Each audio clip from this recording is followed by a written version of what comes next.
some new faces. Wow. My name is Mike Berger. I am the founder and treasurer of the Psychedelic STL. I want to welcome you all. Thank you for coming. I'm going to introduce Trey. I'm going to let Trey tell you who he is. But we're really fortunate that he's had time to come and speak to us tonight, share his journey, especially with Ibogaine, which if you haven't seen it, I highly recommend In Waves and War on Netflix. One of the best documentaries I've ever seen, regardless of the topic. And there's footage in there, like I was shocked that they actually had footage like at Dover that they made public because nobody's seen that in caskets on the 20 plus years. Like, you're not allowed to show that. Yeah. So I was pretty shocked that they had that footage in there. Yeah, I was surprised they were able to do that. Yeah. Well, you know where it came from. I know where it came from too. Where can you see that? It's on Netflix. Netflix. Yeah. And so without further ado, introduce Trey. Thanks, Mike. So I want to keep this really informal. So I'll probably talk for, 8 to 10 minutes, just kind of like my background, and kind of where I'm at. And then after that, I'd like to kind of open it up and just kind of have a discussion. And I'll talk a little bit about Waves and War because I'm a member of that organization, Vet Solutions. And so I don't know Marcus personally, but I do know Amber. I've talked with Amber a few times via email, and so I know her, but I'm a peer supporter for Vet Solutions. And so there are a lot of us, we've been talking about that documentary since it came out. And yeah, so I'll kind of wrap up when I don't want to call it speech, but my talk with that, and then we can just kind of do a conversation. So, so I started off, graduated college, and I ended up in the military flying F14s because that's, what I always wanted to do. I saw the first Top Gun, and I was like, man, that'd be kind of cool to do that. And then somehow I ended up actually doing that. So, I did that. I did 3 combat deployments flying off aircraft carriers, one in 2000 before 9/11, one after 9/11 in 2002, and then my last one was in 2007, 2008. That one I was flying Super Hornets, the F18, because they'd gotten rid of the Tomcat by then. But in the middle of all that, I did a 4th deployment with Special Forces in Iraq, and that was in 06, 07 during the surge. And the reason why I was there was because while I was an F-14 guy, I got trained by the Marine Corps to be a ground FAC. It's forward air controller, controlling fires on the ground, like helicopter fires, artillery, that kind of stuff in close proximity to friendly troops. And then I got trained to do that also in the airplane. And so I had a lot of missions in Afghanistan. We're flying around at 500 miles an hour in F-14, controlling fires and helping the guys on the ground. And all the missions we were doing were all over the mountains, over in the eastern part of Afghanistan. And this was in 2002, after we had just kicked the Taliban out of Kabul. So, did that, got a chance to go to Top Gun in a Super Hornet in 2004. And so I graduated from Top Gun. And so there was for one of my tours, I was a Top Gun instructor teaching tactics, but I was also teaching or training new aviators to be forward air controller airborne in the Super Hornet. And so while I was doing that, I got pulled out of that to go do this deployment with Special Forces. And so with Special Forces, I was doing a lot of targeting missions, flying in various aircraft. But I was also doing those forward air controller missions, some on the ground, but mostly in the aircraft. I did that for about a year, and then went right back to a squadron and deployed for my last deployment on an aircraft carrier. And so, my kid's mom, kind of my wife, so I'm separated right now, but, we did the math, and that period lasted about 28 months, and I was gone for 22 of them. Most of it deployed in combat, getting shot at, watching friends die, that kind of, the not so good part of combat. And so, it's funny, there was, So I flew 192 combat missions. I had 440 takeoffs and landings off of aircraft carriers. Luckily, those matched. I have friends. I have friends that have one extra catapult shot than they do landing because they had to eject. But yeah, I've got 440 landings on aircraft carriers. About 10 of those are what we would call hard landings, where you basically get a little slow in the jet and the jet just comes smashing down like a ton of shit. And it lands so hard on the ship, it pops codes in the jet. And when that happens, the jet is down and it can't go flying until the maintenance people inspect it. But with us, you just get right back in the next jet and go flying again. We don't get inspected. And so, the reason why I'm telling you this is because this kind of leads to where I ended up. So yeah, that was kind of, kind of my combat deployments, get out of the Navy, and I'll kind of refer back to those. So I get out of the Navy in 2009. My wife and I moved here in 2010, and we have kids. I start my first job here, and, my last deployment, I just wasn't feeling right. And we move here and we have kids, and I'm just not feeling right. And my wife is just like, man, what is going on with you? Maybe it's my job. So at this point I was working in supply chain at a manufacturing plant out in St. Peter's. It's like, maybe it's the job. So it's like, after 4 years of that, I'm like, well, let me go back to grad school. Because, I'm like, the supply chain thing isn't really what I want to do. And so I go back to graduate school at UMSL for political science, and I earn my master's, and I start teaching, hoping that's going to, change things. Cause I'm just like, my wife's like, yeah, you're always angry. You're tough to be around. You're, just not, and so, we're thinking it's maybe, getting out of the military, the job. Well, let me try changing jobs, so I start doing the grad school thing. And, I really love getting my master's. I love doing this political science research. I'm like, hey, I'll stay here and get my PhD. Do that. Still teaching and still not doing well. And actually, I got my PhD in the middle of all this mess. And so, and so I still can't figure it out.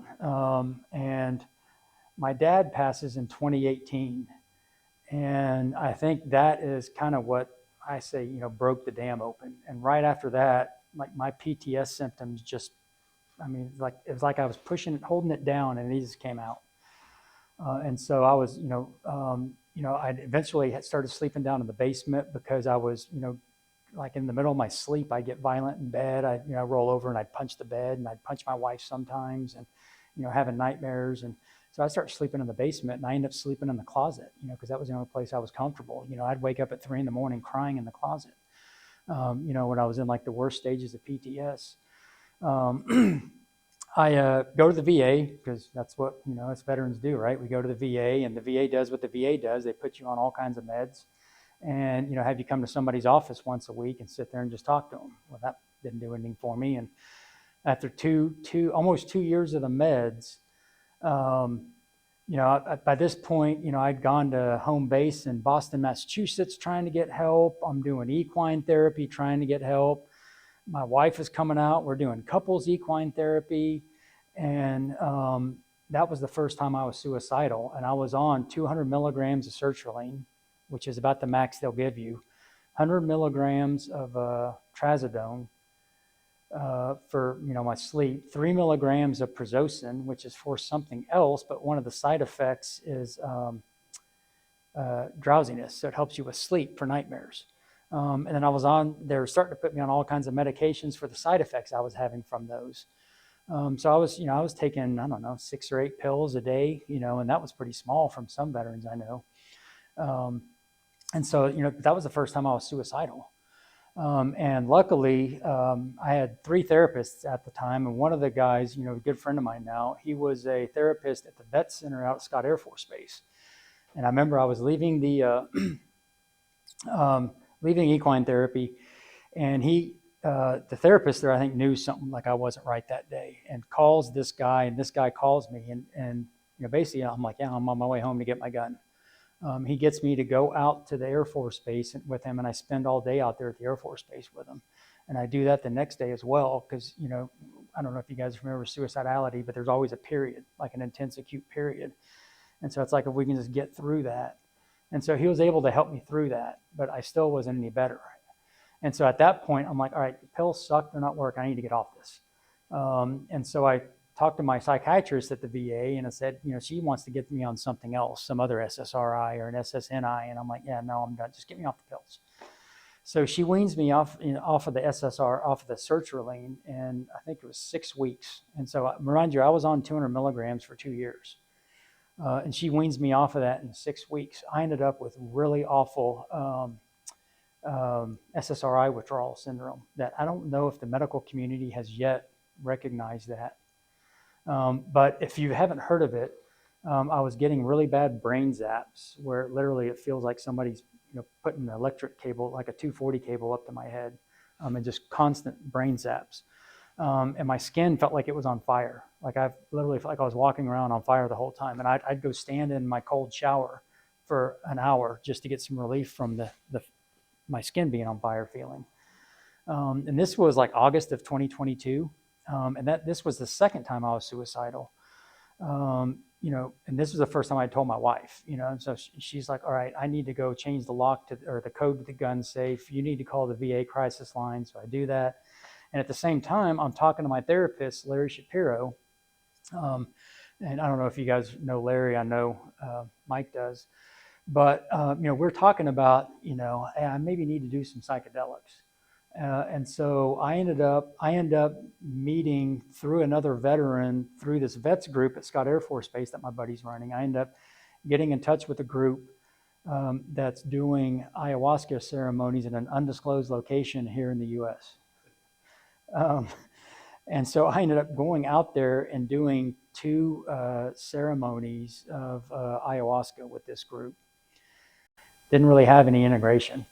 So, doing great for, that was in September of 22, doing great the whole fall, start working on my dissertation, because my dissertation had been on hold. And in that space that the ayahuasca and the psilocybin gave me, I was able to finish my dissertation and defend my dissertation for my PhD that following August. So like 9 months later.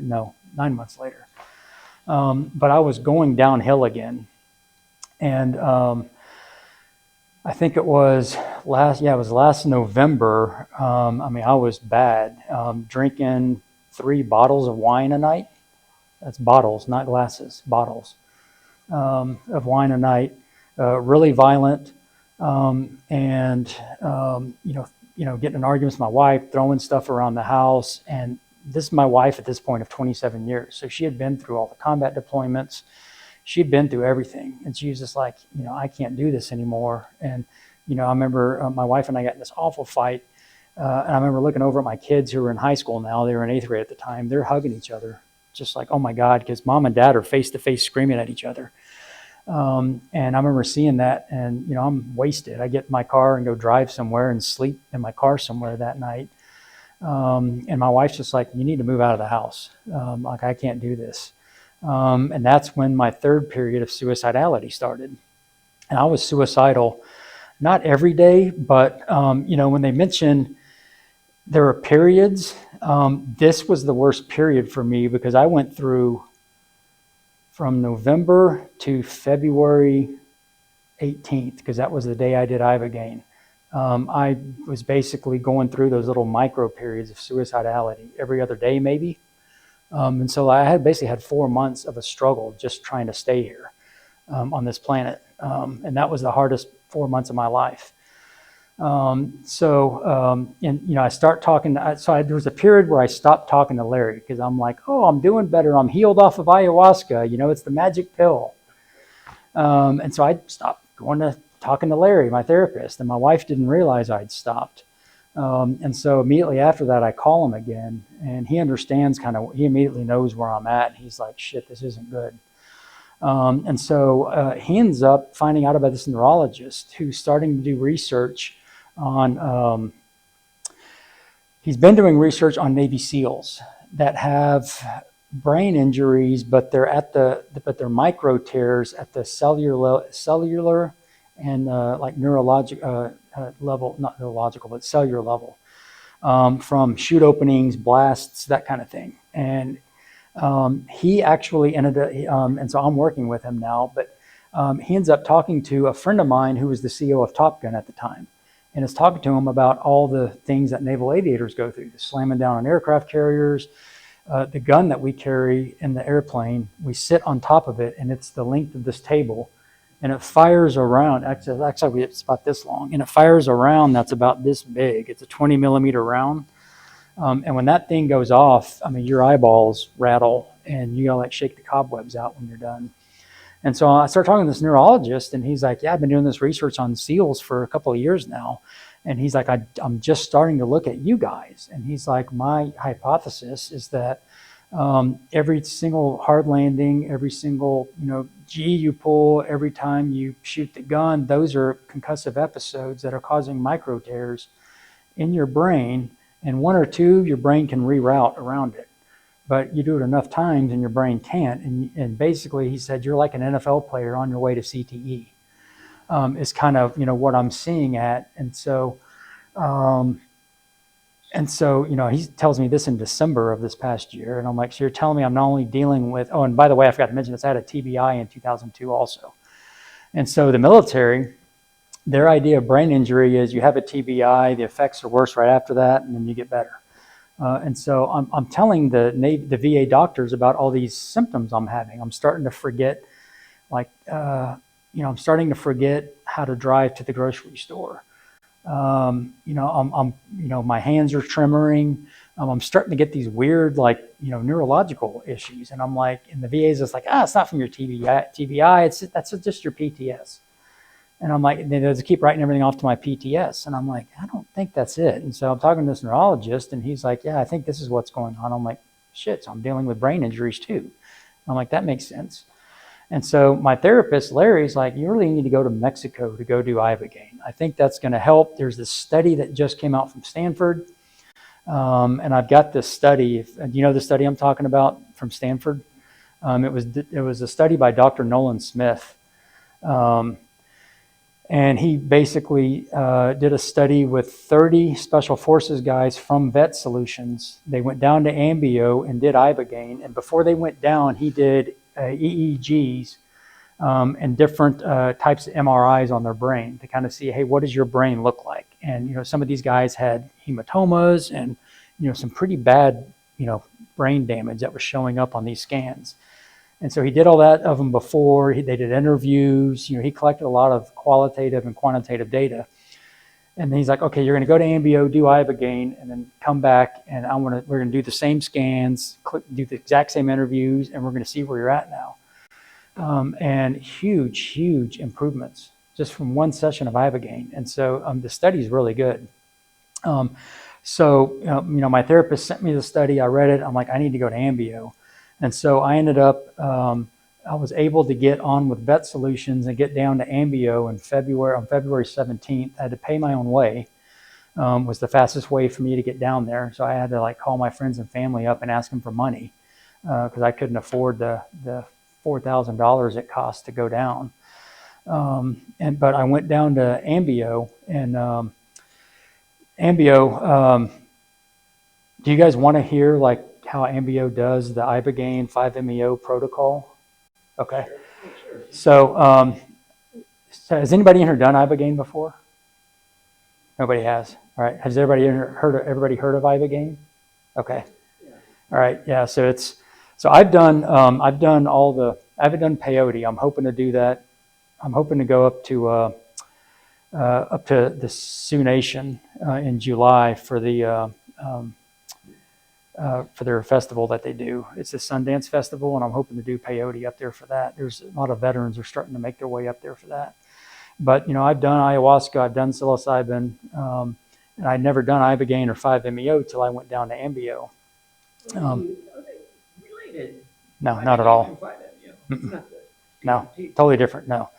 Ibogaine, I don't know what the chemical agent is in Ibogaine. It's not DMT or the 5-MeO variant of it.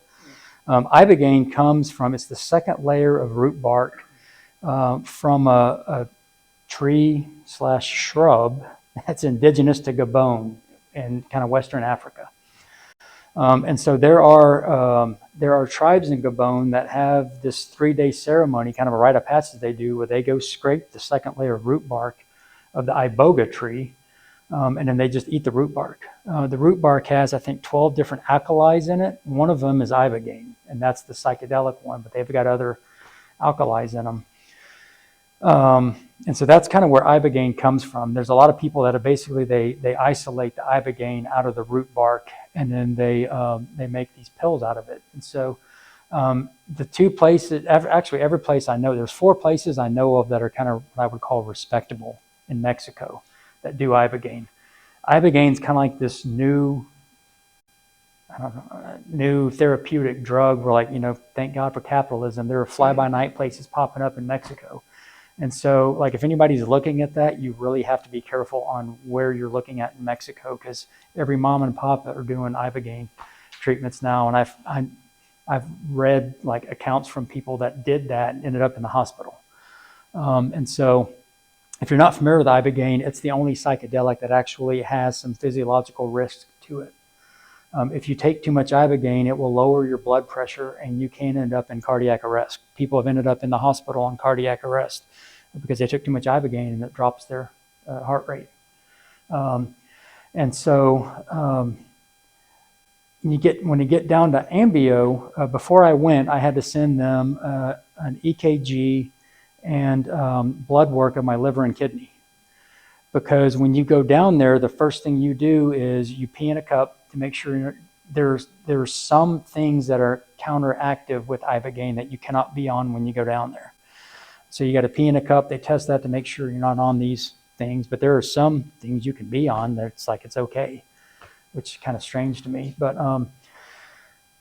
then they also, when you get down there, you do an EKG and you do some blood. You give them some blood work. And so when you get down there, they do the EKG to check your heart, because there's a couple of heart conditions that you cannot do ibogaine with, but there's some you can. You can actually go down there with a pacemaker and do ibogaine. They've treated people with pacemakers, which I'm just like, seriously? And they're like, yeah. I'm like, okay. But they check your liver and kidney because I want to make sure you can process it. And so I'll talk about the ibogaine. I like to call it the learning environment, but it's very long. So that's the first thing you do when you go down there, and then when you pass, hey, great, you get to start everything else. But they actually, like, I know of people that have been sent home right away because they didn't, their EKG came back bad, or, they had a liver, something in the liver came back bad, some enzyme came back, and they're like, sorry, man, we're not going to let you do ibogaine. And so, these people are pissed now because they just took a plane ride to San Diego. And then AMBIO is great because they drive in a Suburban to San Diego, pick you up, drive you across the border. Like, I stayed in this beautiful house that overlooked the Pacific Ocean. They have chefs come in and cook for you every day. It's really well done. And so, the first day you do a sweat lodge. And so I went and did a 2-hour sweat lodge on that first day. And it was hot as hell in there. If you guys haven't done sweat lodges, whoo! I can see why indigenous people do them. I started like having, no kidding, visions and like having talks with my ancestors in the sweat lodge. And so that's why it kind of really got me into like the indigenous practices. I think there's something to them. So I did that. And then, you get up the next morning on Tuesday, and I think we do like a breathwork meditation session. We do a massage that afternoon, and then that night we take ibogaine. Everybody takes 4 pills. They make the pills specific for you. There's a ratio they use based on your body weight, and so that's one of the things you do is you weigh in when you go there.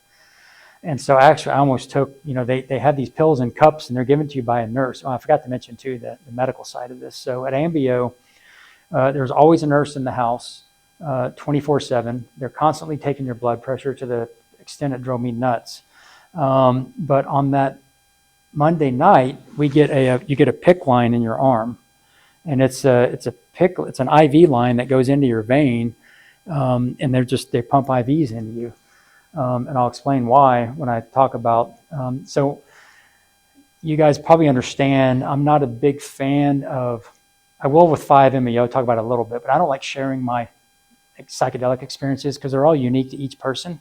And I don't like tainting people like, oh, he had that. Why didn't I have that? So I don't like doing that. But I will talk about 5-MeO a little bit. And they have a doctor there too. And so when we do Ibogaine Tuesday night, in the house, there's one doctor and 4 nurses, and they take turns up in the ceremony room with us. So we take our pills, and everybody gets 4 pills. And I take my 4 pills, and it's funny, they've got mirrors up, and I was the only person there who'd done psychedelics before. So I knew what was going to happen. And they've got a mirror up, and they tell everybody, hey, if you want, sit there with your mask off. And when your face starts melting off, the Ibogaine's kicking in. And so this Marine next to me, I've got to be good friends with this Marine. He's sitting there next to me, and I'm sitting there, laying there meditating, because I'm like, I've already seen my face melt off, and I've seen the bones in my hand doing weird stuff from ayahuasca and psilocybin, and I'm like, I don't care about seeing that. So I'm laying there, and I hear him say, "Oh shit, fuck no!" And then he puts his mask on and lies down. I can hear all that, and I'm like, he must have saw his face melting off. And that was his first time ever doing psychedelics. And so, I think he got the visual and was like, yeah, okay, I'm not doing this. But I'm still laying there, and I'm starting to hear people next to me throwing up. And has anybody here done ayahuasca? Okay, yeah, quite a few of you. The purge. Ibogaine's the same way. Not everybody purges with Ibogaine. Unfortunately, I was like the NFL superstar of purging. God, I could not stop throwing. I threw up literally for 13 hours. That's why they have the IV line, right? Because they're pumping IVs into me. And so I'm sitting there psychedelic, throwing up for 13 hours, having the most mystical experience of my life, just vomiting my head off. And they gave me anti-nausea medication, which helped for like 30 minutes. I don't know, maybe 45. So back up a bit. I'm still laying there, still not feeling anything. Raise my hand, talk to the doc. Oh, and we're hooked up to EKGs too. So everybody's laying there on a mattress, and everybody has their own EKG. So they want to see everybody's heart rate, because of that's why there's doctors and nurses and EKG. So if somebody crashes, they've got an AED in there, or defib equipment. They've got everything in there in case somebody crashes.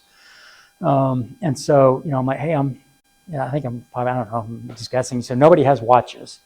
And so I would highly recommend, if you do Ibogaine, do not have a watch, because I was like no shit psychedelic for 14, 15 hours.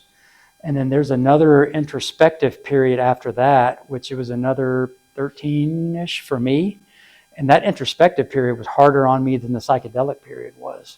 So I spent literally over a day in Ibogaine, like deep inside myself. It was freaking rough. And so, so they give me part of that is because I wasn't feeling anything. And so the doctor's like, all right, get down, go walk around the kitchen, come back up and lie back down for 30 minutes. We'll see how you're doing. So I'm like, lying, I don't know, whatever. After some time, I raise my hand. I'm like, doc, I'm still not feeling anything. And so he gets up and he's like, all right, I'll get you a 5th pill. And so at Ambio, they will give you a 5th pill. And that's the max dose they'll give you of Ibogaine, because then you could start getting in the cardiac realm.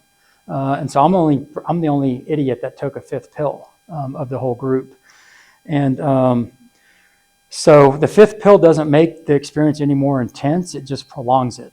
And so that's why I was the lucky person with the 15-hour psychedelic period and the 13-hour after that introspective period, because I took the 5th pill. Everybody else, interestingly, there was a woman with us, and talking to her afterwards, she said by, sometime around when the sun was coming up, she was like out of it. She felt great. Like, oh, I'm feeling great. I'm out of it. But they tell you, hey, we'll come in at 10 in the morning. Everybody gets an IV. And then after that, if you want, you can get up and go back to your bed. You can, the chefs will be in here. And with Ibogaine, the day after is always called gray day, because you feel like shit. And it's like, I'm not going to do anything. It's the worst hangover you could imagine. And so, the food's made to order. She gets up at at 10 o'clock. She's like, oh, great, I'm getting up. She goes downstairs. She's eating, shooting the shit with the chefs. The 4 guys, so I'm still psychedelic at this point. The other 4 guys are out of the psychedelic, but they're feeling like shit. So they go lie in their bed all day. And so I'm still sitting there, vomiting and psychedelic. Like 2 or 3 in the afternoon, they have a person come in for a Reiki massage. Has anybody in there had a Reiki? Some of you have. So I had one in psychedelic while I was psychedelic. And I'm like, man, I thought my head was going to explode. Reiki is, if you're not familiar with the Reiki, it's moving energy around through your body. And I had one of those while I was still psychedelic on Ibogaine, and I felt like I could feel her moving my bones through my body. I mean, it was pretty powerful. And so, I don't know, it was like 5 in the afternoon when I was like, okay, and I'm out of the psychedelic period. And so with Ibogaine, I won't tell you what I saw, but I was the only person that really got visuals. And so with Ibogaine, it's like, from what I've got a buddy that works at Ambio, and what he told me, like 25% of people get visuals. But when I had like a sleep mask on, it's one of those elevated sleep masks that you can use for psilocybin too. I had one of those on, but I had my eyes open underneath. And so, I was, basically what Ibogaine did for me was, and I've got a cousin that's really into psychedelics and shadow work and stuff. And she's basically like, yeah, you did shadow work for 14 hours, where basically it removes that barrier between your subconscious and your conscious mind. And you can tap into anything you want in your subconscious mind. And so I was seeing some stuff that I was like, I did not know that was down there. And so that was like the psychedelic period. And then when I go down to my room, it's like 6 at night now on grade A, I'm still throwing up. And that's when the introspective period started. And man, that was freaking brutal emotionally. Because you're you're questioning yourself for, I don't know, 13 hours I did. I woke up the next morning, Thursday morning now, my stomach still doesn't feel right from all the throwing up. Oh, I forgot to mention the ataxia too. Anybody heard of ataxia? So I never heard of this until I did Ibogaine, but it's where you lose control of your limbs. So when you do Ibogaine, they tell you not to drink a whole lot before because you don't want to have to go to the bathroom. So they tell you this as they're pumping you full of IVs. And I'm like, well, where the hell is the IV fluid going to go? And so I was also got the lucky person of getting to go to the bathroom every hour or every hour and a half. And so the first time I tried to stand up, I fell back over, and you literally can't control your limbs. And so the nurse has to help you up. You have to latch arms. And all I could do was shuffle like this. And this is how in the bathroom was all the way down this hall, and I'm shuffling because I can't do anything more because the ataxia is so bad. I'd sit down on the toilet to go to the bathroom, and every time I'd almost fall off the toilet. The nurse would have to sit there and hold me on the toilet. And so I don't want to scare anybody away from Ibogaine. I'm going back down to do it again next June. But maybe I like the punishment. I don't know. And so that was kind of the Ibogaine experience. A lot of people I've talked to who have done Ibogaine are like, yeah, I loved it, got a lot out of it, never freaking doing it again. I'm kind of the realm of like, man, this really healed me, and I've still got some brain injuries. I'm like, I'm going back down again. But I know some people that go every year. They go once a year for a tune-up. And I'm like, yeah, I may do that. It wrecks me for like 4 days, but hell, I may do it just for that tune-up because it's so freaking powerful. So Thursday, we eat, and then Thursday is prep for 5-MeO. And 5-MeO, it's a variant of DMT, that's in ayahuasca. But 5-MeO comes from, it's the Sonoran desert toad. I can't remember the scientific name for it. It's bufo something or other. So has anybody done 5-MeO? No? Has anybody heard of it? Everybody's heard of it. All right. If you've seen Beavis and Butthead Do America, that was 5-MeO when he licks the toad. And so the natural 5-MeO comes from the bufo frog, and they only come out at night after a thunderstorm. And so people will go out with mirrors and a flashlight to harvest 5-MeO off of these toads because they secrete it when they get scared. It's a defensive mechanism for them. And they secrete this venom, and then you harvest the venom, and then you heat it up and aerosolize it, and then you inhale it as a smoke, and that's how you do 5-MeO. Down at Ambio, you do a synthetic version of it, and so that's what I did.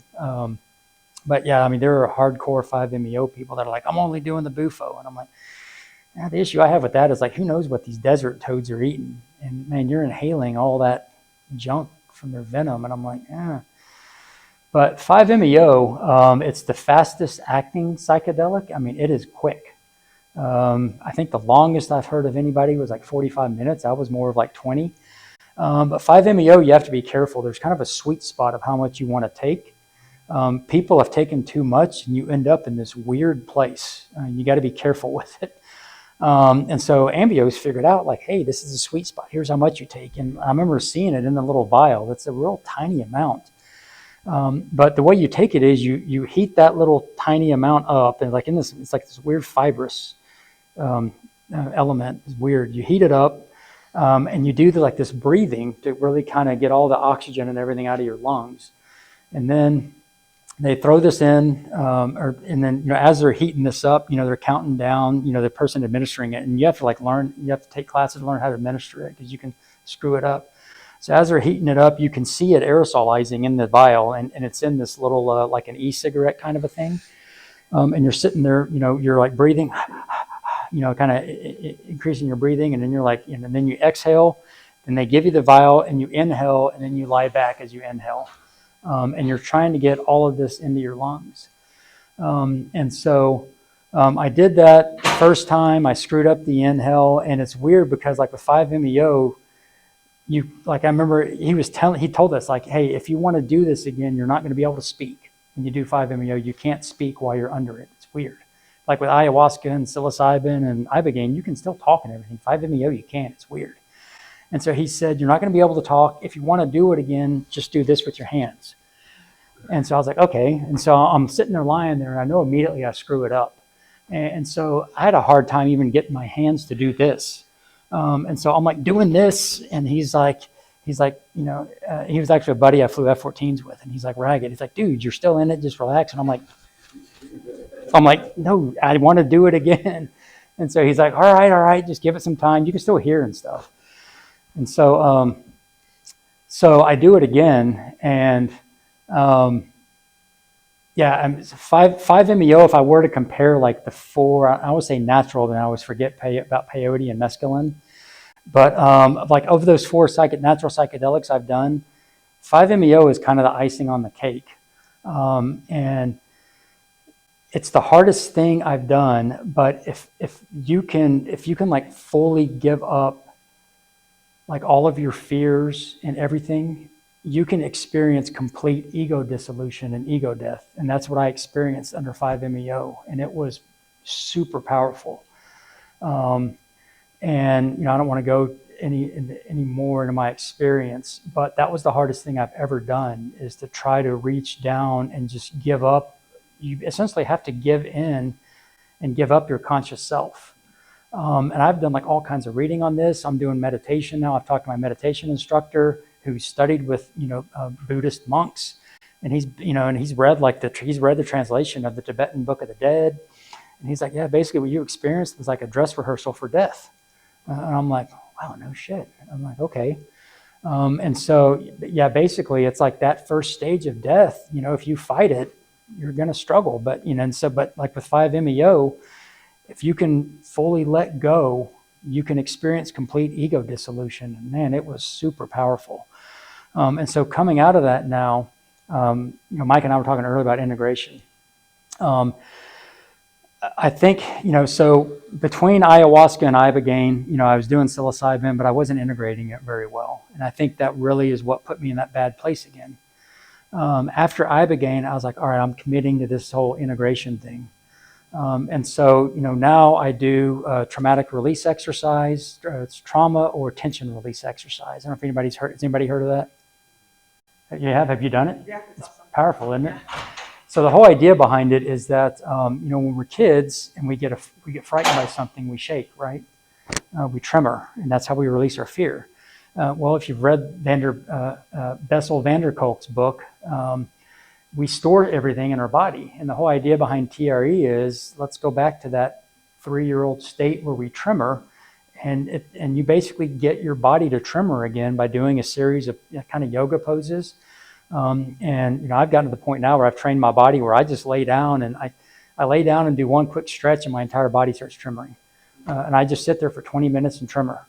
And stuff comes up, and it's a way to process stuff, and it's a way to release stuff. So I do that 3 times a week. I've gotten into holotropic breathwork. I do that once a month, and then I'm planning I want to start learning how to integrate. I've seen online there's a lot of like places where you pay them $10,000 and they'll teach you how to be an integration coach, and I'm like, yeah. And if MAPS standardized all this, I'd be like, hey, great, sign me up. But yeah, I'm like, so I want to start learning how to integrate this on my own using myself. And so I'm starting off in December. I'm going to do my own hero's dose of psilocybin. February, I'm doing LSD, and then I'm preparing for Ibogaine, because when I go back down in June to do Ibogaine, I'm doing all that integration myself. And so I'm going to start learning how to integrate on my own self, with the whole set and setting and all that stuff. And so I'm kind of doing this test period of the next 10 months to see how I do with integrating my own journeys. And so, essentially what I got out of the Ibogaine was how to integrate. And so during this period after I got back from Mexico, I moved out of my house. My wife and I think I mentioned to you guys, I'm separated now. My kids have been in therapy, because of the shit I put them through. And so now I'm, living alone, trying to rebuild my relationship with my kids. And a lot of people are like, man, how the hell did you do all that coming off of just being suicidal? I'm like, Ibogaine 5-MeO is how. I mean, I got no that, and then integrating it. I got no other way to no other explanation other than that. And so there's a lot of other stuff I'm doing, meditation, I've gotten into nutrition. I stopped drinking. I'm 11 months sober now. And so I haven't had a drop of alcohol since last December. So that's obviously helped a lot. Exercising again. I'm taking a lot of brain supplements, a lot of the B vitamins. I'm doing fish oil. I don't know how effective fish oil is, but I'm taking it anyways. I've seen some counter studies against fish oil. But I'm doing a lot of stuff to heal my brain injuries, because I know I still have periods where I have, like cognitive issues, gray areas. That's part of why I'm going back down in June again, because of the neurological health. The one thing on the neurological health I'll mention, and I'll talk about the addiction too, and then I'll open up for questions. Sorry, this is way longer than 10 minutes. Sorry. So the neurological thing, Mike and I were talking about this. So in my cohort of 5 of us, there's a Marine infantry guy who then jumped into Special Forces. And he's down there, and he and I have gotten to be good friends. And he and I are talking about, Mike, about opening up an integration clinic like what you're talking about, what you and I talked about earlier. And so he shows up on Monday. He's got a boot on his left leg and a crutch. And we're all like, dude, man, what did you do to yourself? He's like, yeah, I've got severe neuropathy from a martial arts injury that I had 2 years ago.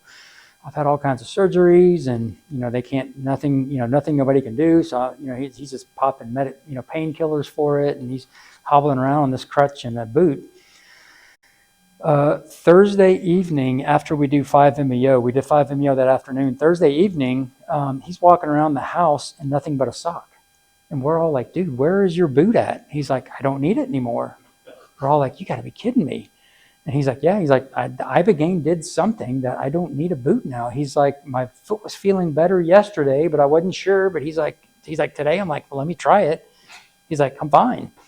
That Friday morning, we're all going to the airport. He's got his boot back on. We're like, you liar. He's like, no, I'm only wearing this because I didn't bring a left shoe. He's like, this is the only shoe I have, so I got to wear this home. And I talk to him twice a week now, and he's not wearing a boot. And he had to get physical therapy to rehab his foot to build the muscles back up. But he's gone to his doctor, and the doctors are like, I have no idea what you did, but it somehow healed your foot. And Mike and I has got a similar story from a guy that had, same story. And so nobody knows the mechanism behind Ibogaine, but it somehow helps with neurological issues. I've got a bulging disc in my C6 from the years of pulling G's dogfighting, right? That nobody will do anything on because it hasn't ruptured yet, but it was giving me all kinds of pain. I don't feel it anymore now after Ibogaine. I'm sure the disc is still bulging, but it somehow rewired my central nervous system, so I just don't feel it anymore now. And so that's one of the benefits to me that I think needs to be studied. And then the Ibogaine has some ability to help. It's got a really good efficacy to help with the addiction cessation. And so I noticed after ayahuasca, I did 2 sittings with ayahuasca. I went for about 3 months and couldn't even smell alcohol for about 3 months after ayahuasca. I don't know if those of you that have done ayahuasca, I don't know if you've noticed that. But then after like that 4th month, all of a sudden I had to have a drink again. And I started drinking a shitload again. But after Ibogaine, I mean, even now I've been in bars with people drinking, and I'm like, I have zero urge to have a drink of alcohol. And, this is the first time in literally 30, 35 years that I haven't had anything to drink in 10 months. And so somehow Ibogaine, there have been preliminary studies to show after 1 year, 88% of people of the study who took 1 dose of Ibogaine still had no cravings for whatever their addiction was, whether it was nicotine, alcohol, heroin, meth, cocaine. 88% had 0 cravings after 1 year. And after 2 doses, I think 94 or 96% had 0 cravings after 1 year. So because of that, I'm working with Epan Thampi. I'm sure some of you guys know Epan. He's a lobbyist here in Missouri. But we're for the last couple of months, we've been working with the legislators here in Missouri outside of the session, and we're making a push in Missouri to join Texas to get Ibogaine research going here in the state of Missouri for people with traumatic brain injuries, trauma, and addiction, heroin problems. And I think depending on where the funding comes from, the heroin or the addiction thing may be a bigger deal if we end up pulling money from the Purdue Pharma settlement money. But I'm working with Epan right now, and we're kind of building our coalition because we're making a push this coming session in January to try to get the Missouri legislature to jump on with Texas. If you guys don't know what Texas did, they committed $50 million to research Ibogaine. And the research is going to be at the Dell Medical School at the University of Texas. And the whole idea behind this is it takes roughly $500 million to get something approved through the FDA. No pharmaceutical company is going to pony up that much money for a natural growing plant, right? There's no ROI in it for them. And so the whole idea is if we can get enough states to pony up some public money with some private matching, which is what Texas did, then the states can come up with this $500 million of research money, and each state can individually submit their research to the FDA to get the FDA to at least get Ibogaine off Schedule 1 and get it into Schedule 3 maybe, where it's got some medicinal use and it can be used under the guidance of a medical professional for addiction cessation, trauma, brain injury. So that's what we're doing. That's what I'm working with him right now on, doing the speaking tour around St. Louis and all that stuff. So that's how much I believe in Ibogaine. And I'm also, I think I mentioned I'm a peer supporter at Vets. I'm going down in March during my spring break. So I teach at Lindenwood. I'm going down on my spring break, taking a group of 5 veterans to be their peer coach, to coach them through their first sitting of Ibogaine down in Mexico. And so, I'm trying to pay it forward to, veterans like me who are in a dark place. It's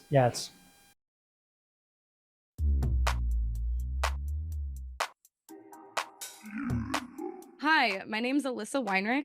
Psychedelic STL is a nonprofit organization focused on educating the public about the therapeutic and transformative potential of psychedelics. Scan the QR code on the screen if you want to learn more about Psychedelic STL.